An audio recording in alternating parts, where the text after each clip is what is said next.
So the science behind spinal headaches, when they tell you not to move after you have had a cesarean section, and they put that needle that is this long through your back to give you a spinal anesthesia to where you can't feel your legs.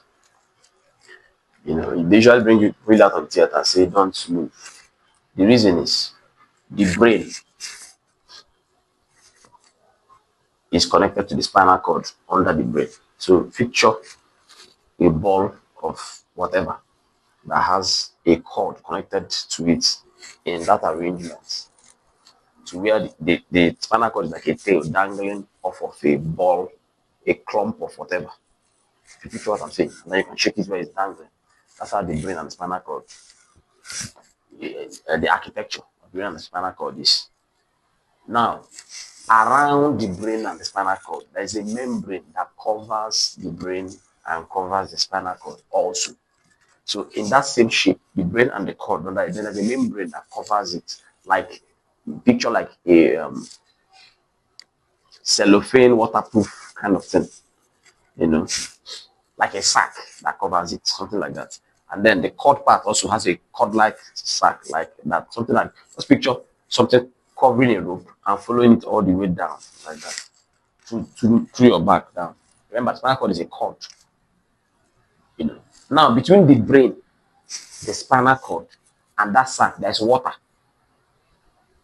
So the water makes the sack tense. So if you can touch the sack, it's tense. It's not saggy. It has some tension on it. So it looks full, and then the sack is around it like that. When we give you the spinal anesthesia, what we do is we go through the vertebral column, which is your backbone, through the center of your back. If you run your finger through the center of your back, you feel some protuberances, things that are sticking out like that. Those are circle bones that make up the vertebral column. Those things protect the cord, the spinal cord.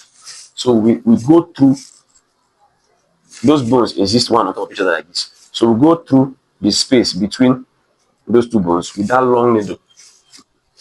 The moment we bridge or we penetrate that sac, you see some of the spinal fluid comes out.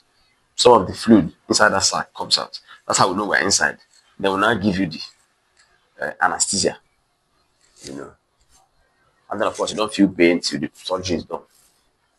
But what also happens is that whole arrangement, remember, is supposed to be tense.